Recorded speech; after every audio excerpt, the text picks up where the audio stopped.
Hi guys, good morning, જય જોહર. કેમ છો બધા? આઈ હોપ કે તમે બધા મજામાં જ હશો. તો આજે મારી મોર્નિંગ થોડી લેટ થઈ છે, કારણ કે આજે મારે જોબ જવાનું હતું નહીં, એટલા માટે લેટ ઉઠી છું.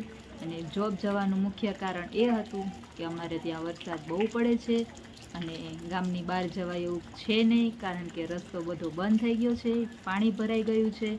તમારે ત્યાં કેવો વરસાદ છે એ કોમેન્ટમાં જરૂરથી કહેજો મને. અમારે ત્યાં કેવો વરસાદ છે એ હું તમને બતાવી દઉં કેવો વરસાદ છે. તો ગાઈઝ, તમે જોઈ શકો છો અમારે ત્યાં કેવું પાણી ભરાયું છે અને કેટલો વરસાદ પડ્યો છે. આ અમારા ગામનો મેઇન રસ્તો છે, જે અત્યારે પાણીના લીધે બંધ થઈ ગયો છે.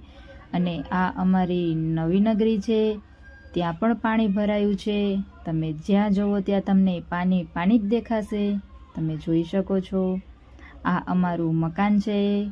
અમારા મકાન પાસે ખાલી કોરું છે, બાકી બધી જ જગ્યાએ પાણી ભરાયા છે ગાઈઝ. તો અમે ગામમાં ઘેરાઈ ગયા છે.